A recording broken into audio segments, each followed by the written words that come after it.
你见过什么样的中国？是960万平方公里的辽阔，还是300万平方公里的澎湃？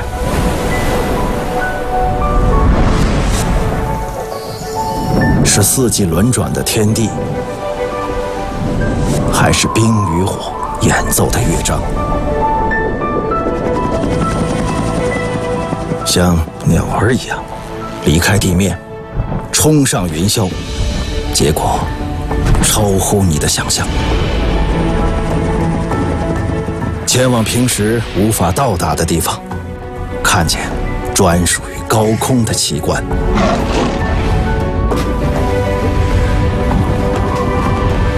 俯瞰这片朝夕相处的大地，再熟悉的景象也变了一副模样。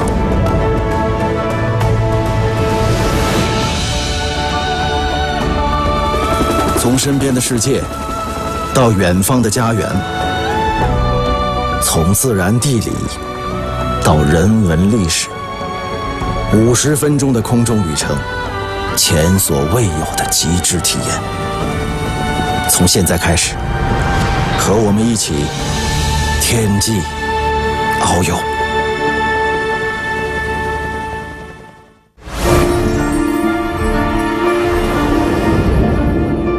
上海位于中国东部，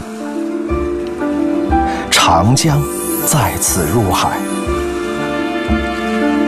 城市建立在平均海拔4米的冲积平原之上。苏州河自西而来，黄浦江穿城而过。江的西岸叫做浦西，江的东岸被称为浦东。我们的旅程从黄浦江的终点开启，沿江而上，遇见上海第一条不同凡响的天际线。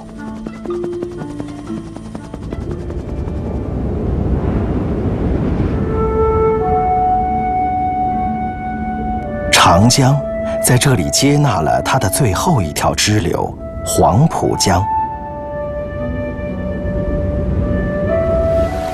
当它流经这座灯塔时，意味着这条全长6300公里的大河即将汇入东海。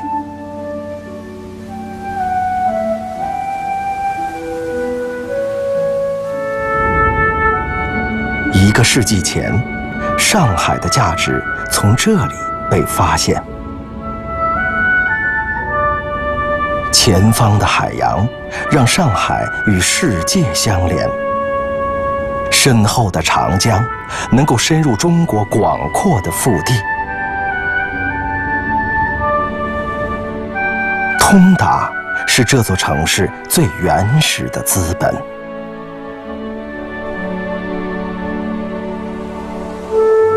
沿着黄浦江溯流而上，不远处就是外滩。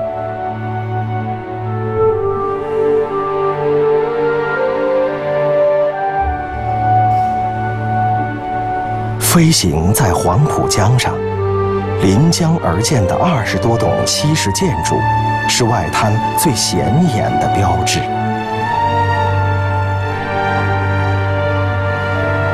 曾经，中国近1半的财富都被外滩揽入怀中，但它拥有的仅仅是1500多米的滨江地段。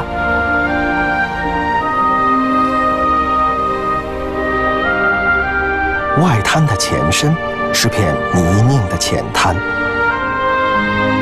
鸦片战争后，上海被迫成为开埠通商的口岸。来华的英国人一上岸就看中了外滩。外滩的历史在这一刻发生转变。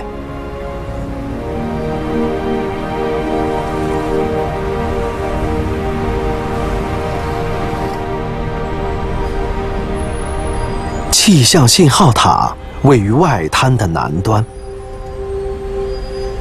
19世纪末，这座信号塔通过悬挂不同的旗帜，为船舶提供气象信息。信号塔的顶部曾经有一个巨大的黑色铁球。12点一到，铁球准时落下。那一刻，人们同时按下钟表，校准时间。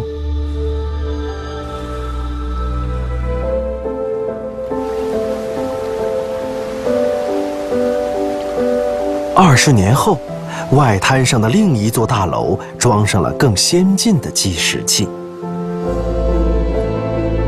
这座大钟从英国远道而来，并设置为东八区时间，也就是现在的北京时间。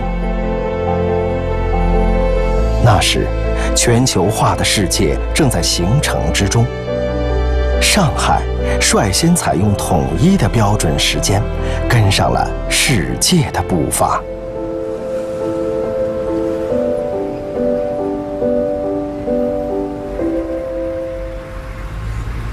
随着上海开埠，许多金融机构涌入外滩。这座白色穹顶的大楼曾经入驻过一家实力雄厚的银行。源于罗马建筑美学的3段分化设计，使整栋大楼庄重而不失典雅。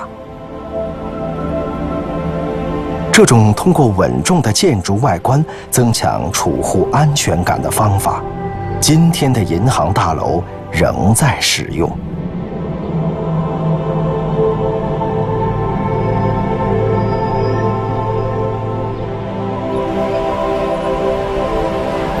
这条连接外滩的道路是上海最繁华的商业街。租界时期，南京路只是条小土路，英国人喜欢在此遛马，人们就把它叫做马路。从马路起步，中国人奔跑在通往近代化的道路上。上海的第一盏电灯，第一条有轨电车线路就诞生在南京路上。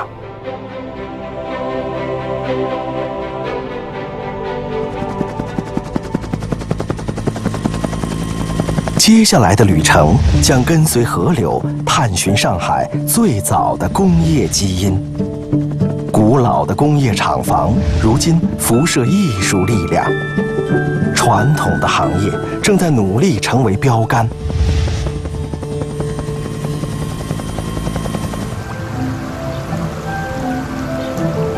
苏州河是古代上海通往临近城乡的主航道。开埠前，它被叫做吴淞江。来到上海的外国人发现，沿着这条河可以抵达苏州，于是给它取名苏州河。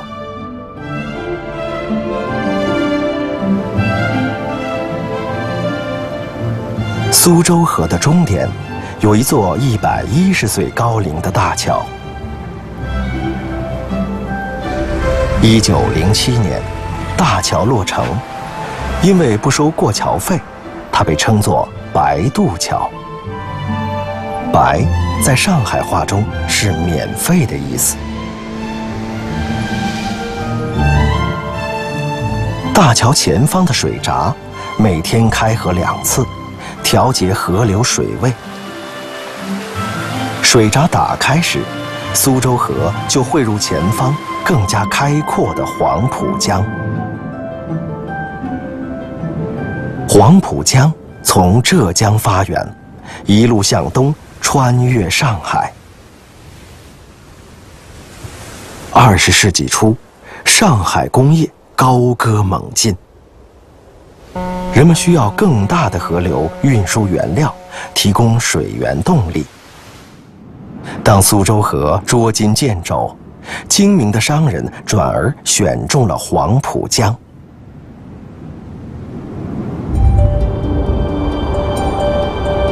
这座烟囱高耸的建筑，曾经是一座发电厂。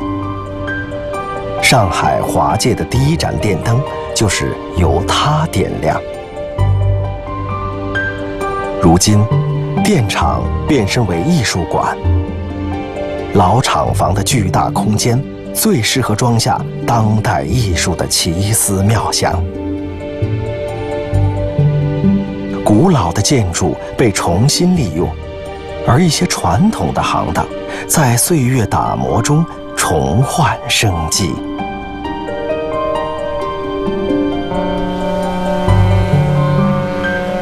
造船是上海的家传技艺。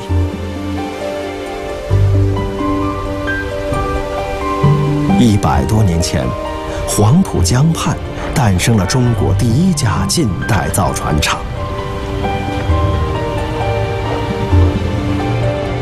如今，几乎所有种类的船舶都可以在上海建造。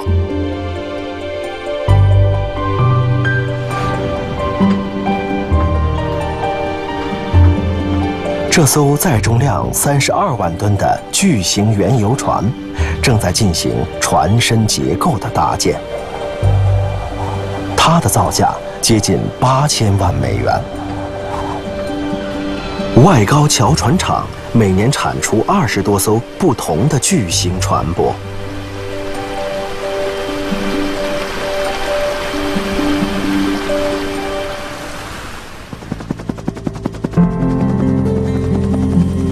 这是一趟时间之旅，建筑是岁月的时钟，融入这座城市古老的生活秩序，辗转不同的楼宇，感受乱世中的城市胸襟。老房子看得见风景，更看得见传奇。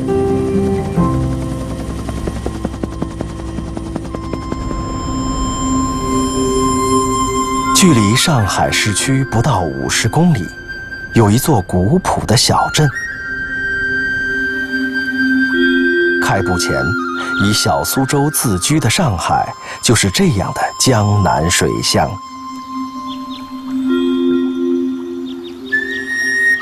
朱家角已经度过了1700年的时光。在上海，和它年岁相当的还有一座古老的寺庙。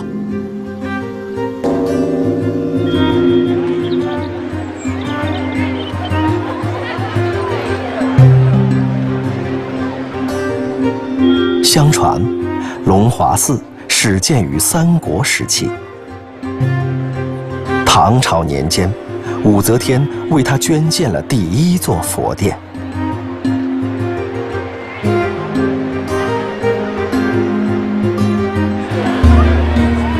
1000年来，龙华寺香火不绝，它成为上海人新春祈福之地的首选。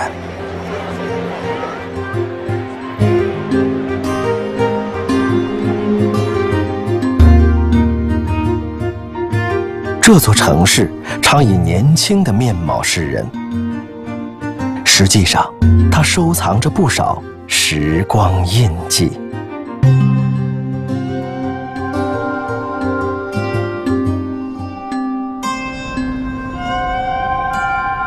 在上海的闹市区，隐藏着一座精致的江南园林。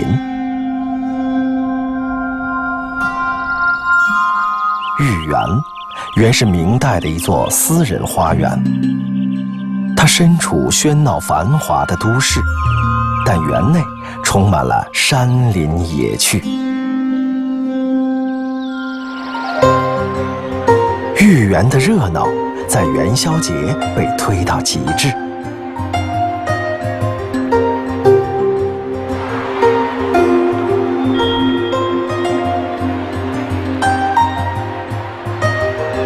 生肖彩灯是灯会的主角，今年是雄鸡当道。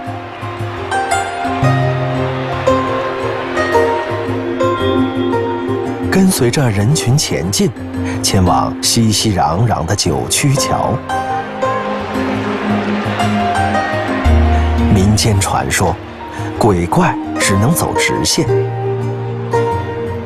新年到九曲桥上走一走，可以躲避鬼怪，去掉晦气。豫园的灯会传统从清末开始，一直延续至今。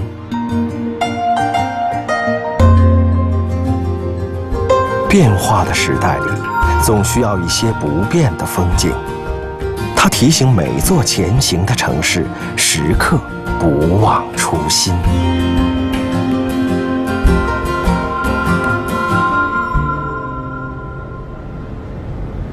飞行在上海的高空，时常能看见一栋栋红色屋顶的房子整齐排列，类似于今天联排别墅的布局。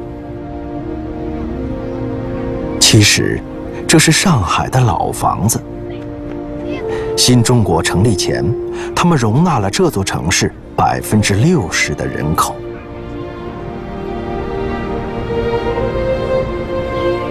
大门以石头做门框，木头做门扇，因此得名石库门。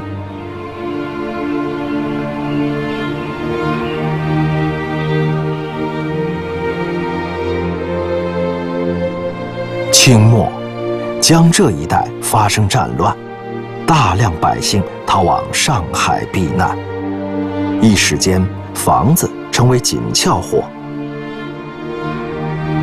为了节省空间，房地产商引进了英国联排建筑形式。富有的人家可以买下一排石库门，条件一般的往往10几户合住在一栋里。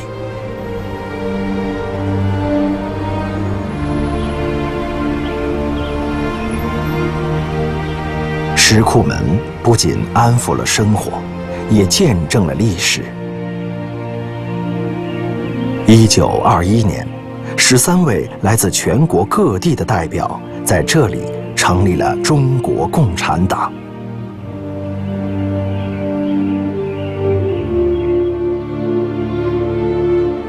28年后，一个崭新的人民共和国在东方诞生。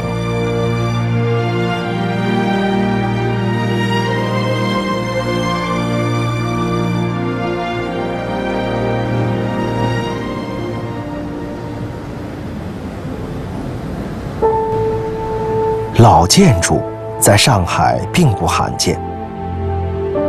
长阳路一带的摩西会堂是上海著名的历史遗迹。这座隐蔽的小院常常吸引外国人驻足。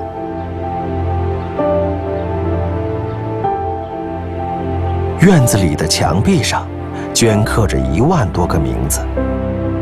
这是一群曾经在上海生活过的犹太人。摩西会堂是当时他们的宗教活动中心。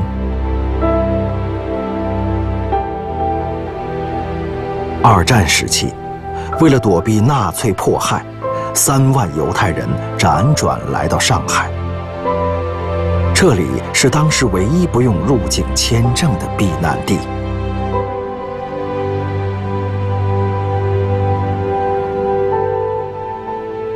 这座雕像定格了一个感人的瞬间：一个上海女人为犹太女孩遮风挡雨，一座城市抚慰了一个民族的颠沛流离。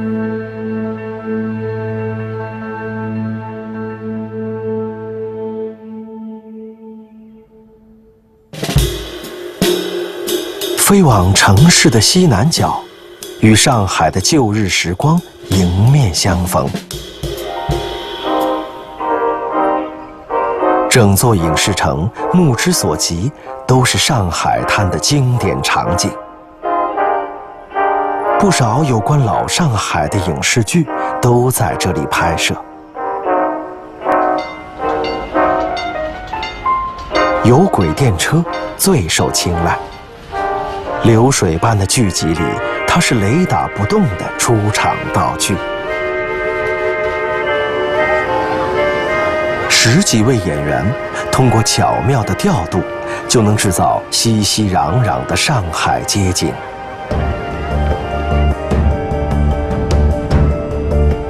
谍战剧少不了飞檐走壁的动作戏，不用担心声调微压，演员总能顺利脱险。变幻的场景，迷离的江湖风情，上海总能引发人们永不枯竭的好奇。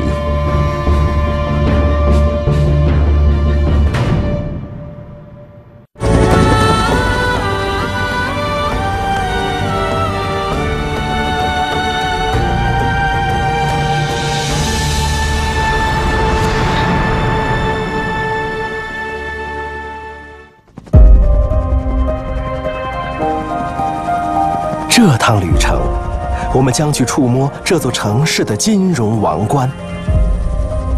上海的老面孔正在追赶时代，飞上高空，俯瞰人类创造的垂直世界。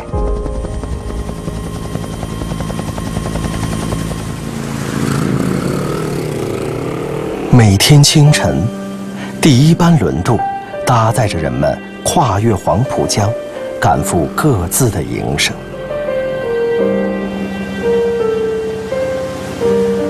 轮渡曾经是浦江两岸最主要的交通方式。1976年，黄浦江上架起了第一座大桥。之后，大概以每3年一座桥的速度，人们不断丰富着两岸连结的节点。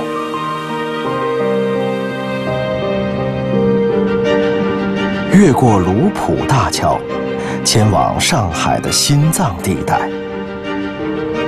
黄浦江在这里拐了一个接近90度的大弯，成就了中国的黄金弯道。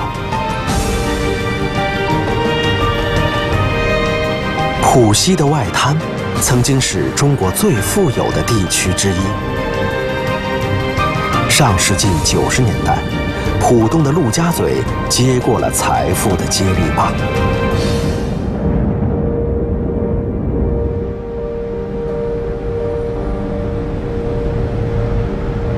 东方明珠是浦东资格最老的前卫建筑。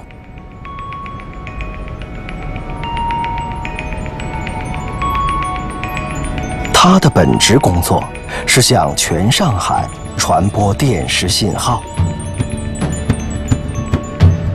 东方明珠造价8亿元，建成时它的高度在全球电视塔中排行第3。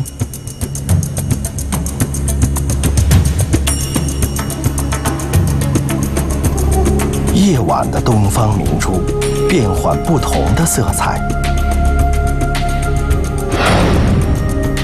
蓝白灯光最常见，粉色一般出现在节假日。奥运会期间，东方明珠亮起国旗红。2015年，巴黎遭遇恐怖袭击，他则换上法国国旗色，为巴黎默哀。色彩转换之间，东方明珠呈现一个有态度的上海。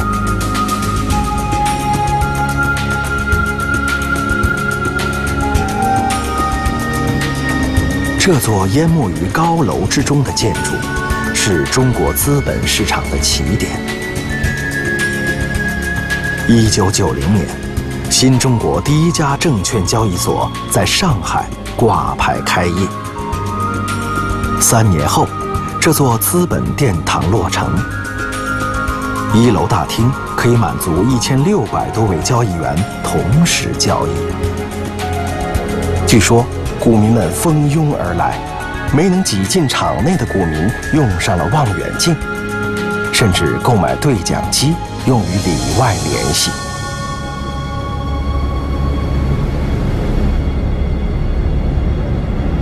金茂大厦是陆家嘴第一栋超过400米的超高层建筑，修长稳健的外观酷似中国宝塔。八角形的建筑样式，楼高88层。中国人钟爱的数字8，在设计中被反复使用。你可能想不到，将中国传统情怀演绎得淋漓尽致的，是一位来自美国的设计师。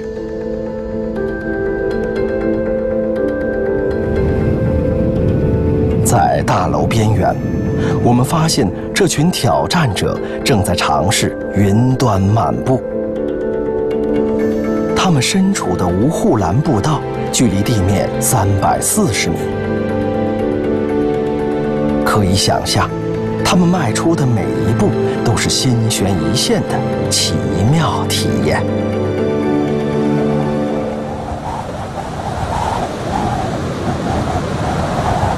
金茂大厦旁的环球金融中心，顶部有一个梯形洞口，人们给它取了个外号，叫做“起屏器”。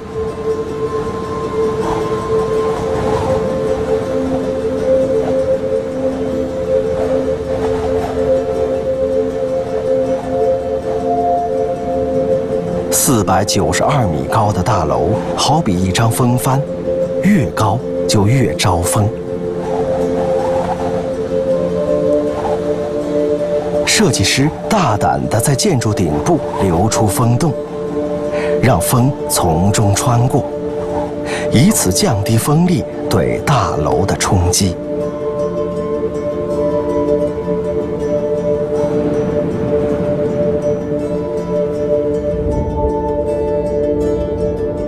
很快，环球金融中心的身旁出现了一位更高的邻居。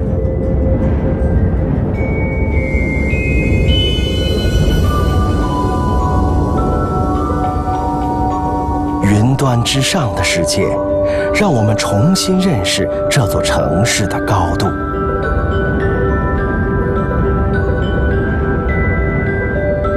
上海中心大厦高632米，是目前中国最高的建筑。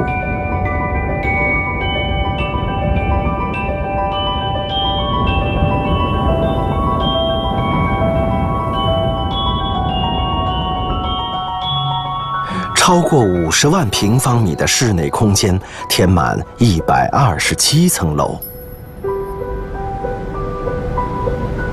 整栋摩天大楼可以容纳3万人在此工作和生活。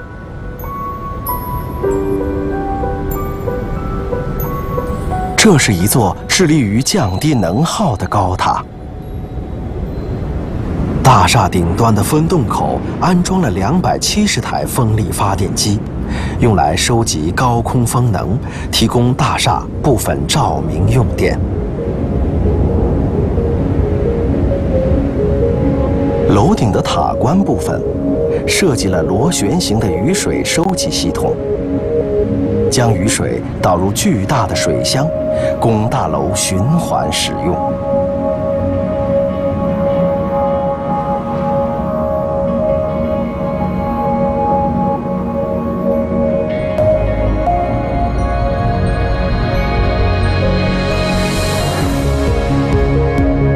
这块寸土寸金的土地上，每一栋大楼都是站着的金融街。从陆家嘴辐射上海，这座城市的金融中心正在创造属于自己的时代。时光倒回30年前，这里还只是一片茫茫田野。它幸运地赶上了上海急速发展的时代契机，浦东成为新的造梦地。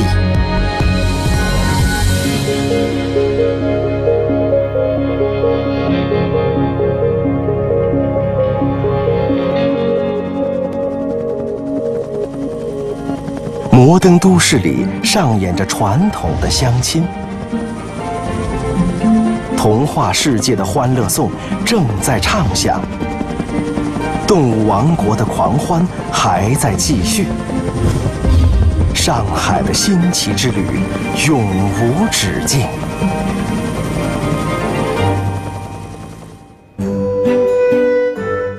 人民广场是上海公认的城市中心，它以开阔的胸怀容纳不同的风景。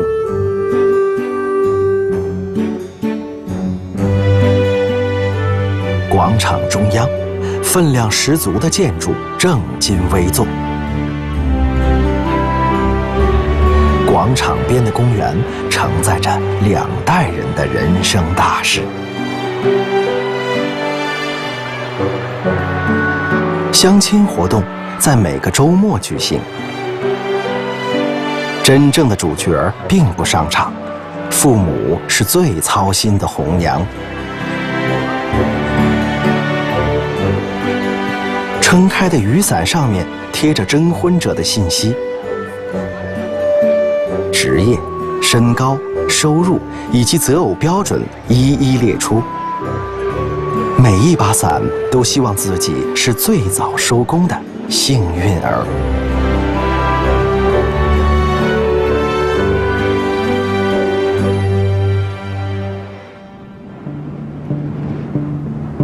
向南飞行，我们迎来了一座欢腾的乐园。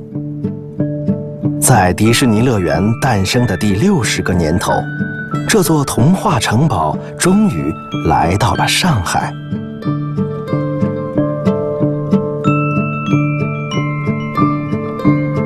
园区里耸立着全球最高的迪士尼城堡，它的原型是德国的新天鹅堡，但城堡顶端安上了中国人最喜欢的牡丹花。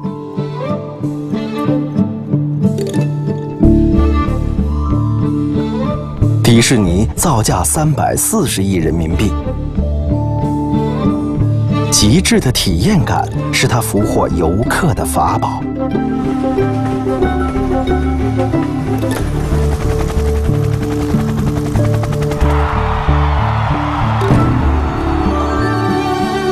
城堡旁的公园借鉴了中国传统园林的设计，尽管已经声名远播，但每到一个国家，迪士尼从不忘入乡随俗。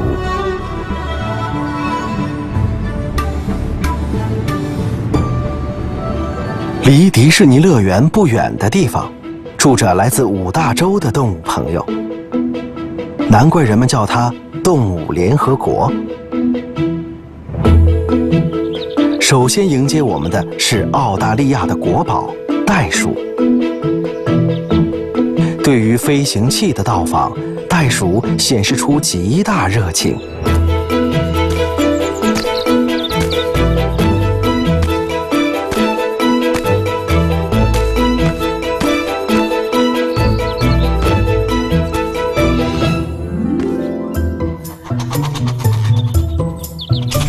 来自非洲的虎猛害羞又好奇，它们眼眶边上的黑色暗斑是一副天生的太阳镜。即便在烈日之下，它们依旧可以直视天空，保持视野清晰。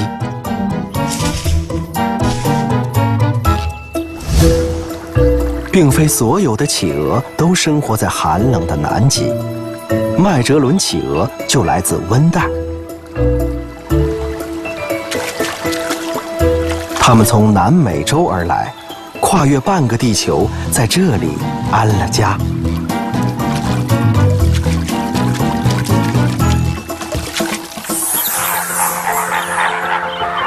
接下来，我们去看望远道而来的火烈鸟。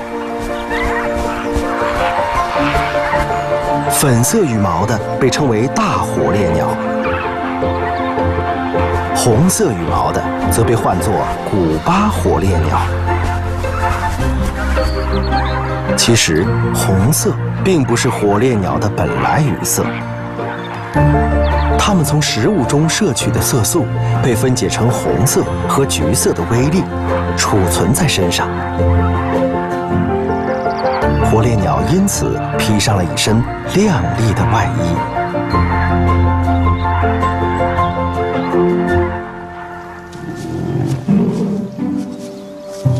动物园里生活着庞大的熊家族。穿着黄色 V 领衫的是东南亚的马来熊，手舞足蹈的是棕熊。这群来自不同国家的新移民不仅和睦相处，还有着共同的爱好。为了美食，一起爬树，一起攀车，他们是动物园里名副其实的熊孩子。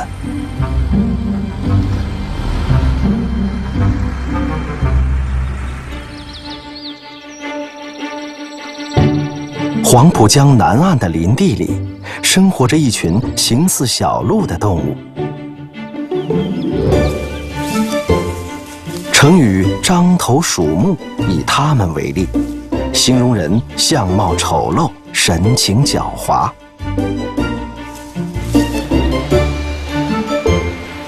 以貌取人并不公平。其实獐子十分胆小，战斗力几乎为零。它最擅长的是潜伏在树丛里。上海本地的獐子早在100年前绝迹。2007年，20多只獐子从外地引入上海。如今，这支队伍壮大到了300多只。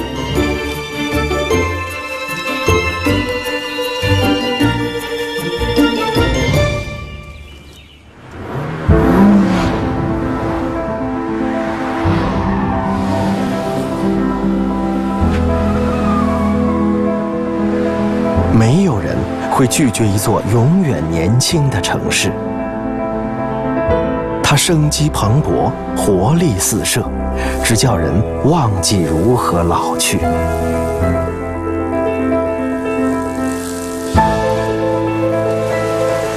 扬帆不一定非得远航。在上海西郊的淀山湖，帆船爱好者纷纷启程。最普通的跑道也能变换花样。这座城市的快乐呈现出不同的色彩。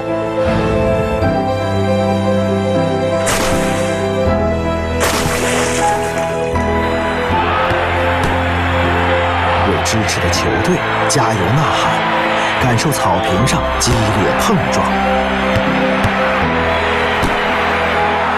无论收获欢笑还是眼泪，上海都是我们共同的主场。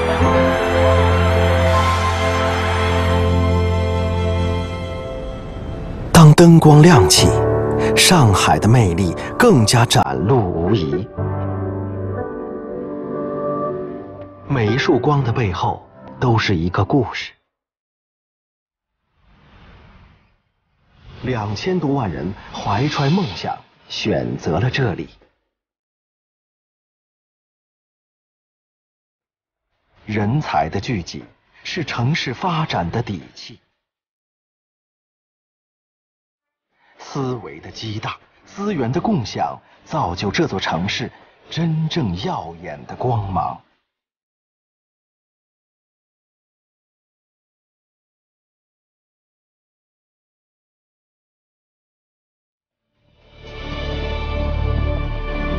最后的旅程，我们将感受这座城市的诗意与远方。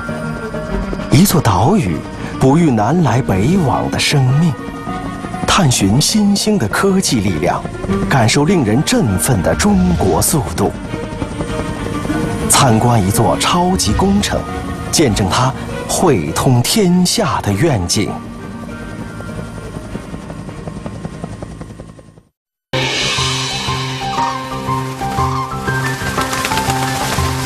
借助顺风飞行，巧妙地变换队形，鸟儿在飞行中可以省下不少力气。看来，实用性才是成就这种经典队形的原因。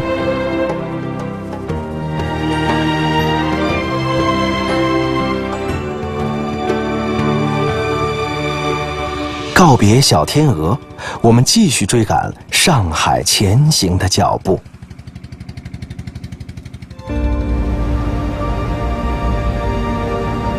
这栋建筑叫做飞机楼，从空中俯瞰，它名字的由来一目了然。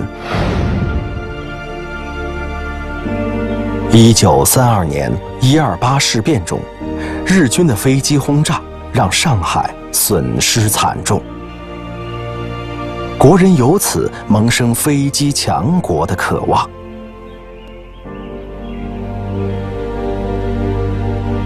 1年后，人们集资10万元，建造了这座飞机楼。航空救国运动正是从这里起步。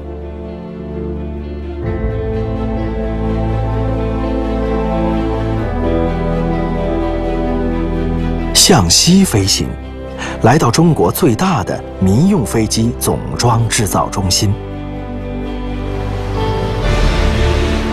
这是中国首款自主研发的喷气式支线客机。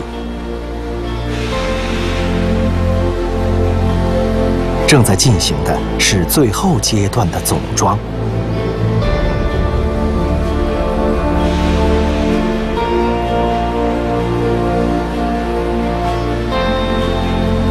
2017年，这批飞机将交付成都航空，投入航线运营。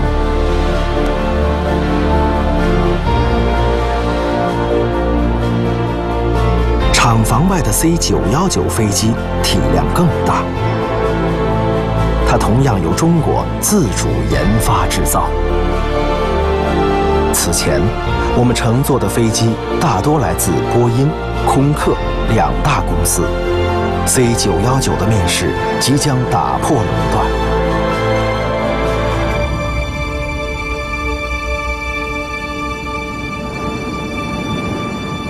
飞往城市西郊，海拔100米左右的佘山是上海陆地上的天然最高山。在这不起眼的高度上，科学家们在寻找超乎人类视野极限的可能。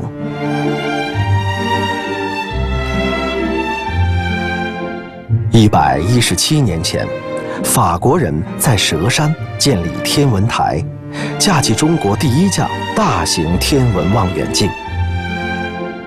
古老的东方第一次将目光投向更深邃的太空。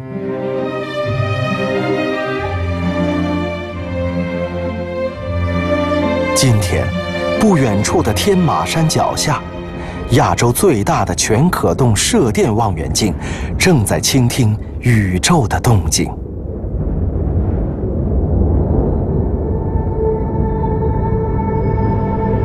它通过接收来自太空的无线电信号，帮助人类感知100亿光年之外的天体。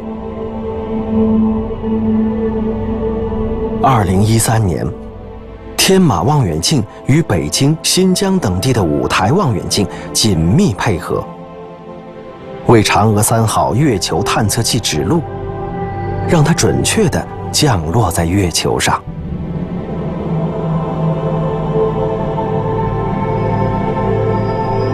飞行在东海之上，这座蜿蜒的大桥将带我们横跨大海。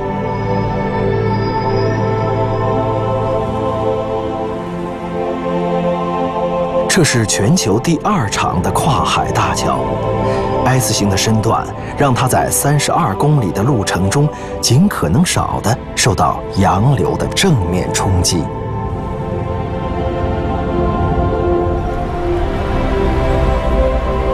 在它连接的小洋山岛屿上，坐落着一个世界级集装箱大港。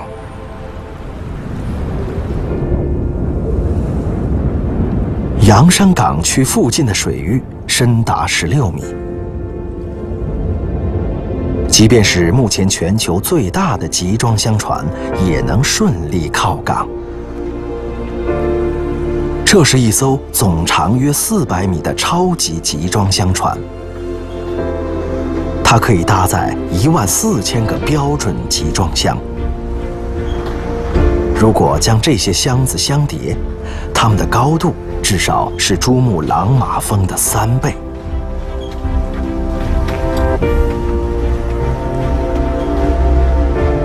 每天有45000只箱子在洋山转运，而这个港区只是上海港口链条的一部分。上海港的集装箱年吞吐量约占全球总量的1/10。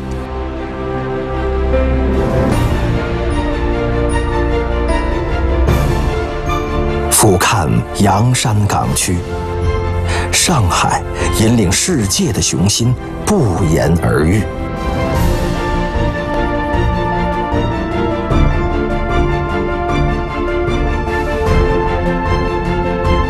上海因河而兴，通江贯海。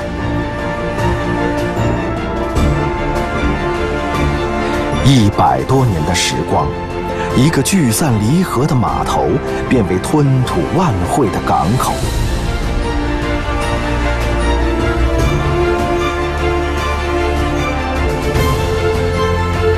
最大胆的梦想，展望未来；最务实的行动，拥抱现在。这就是上海。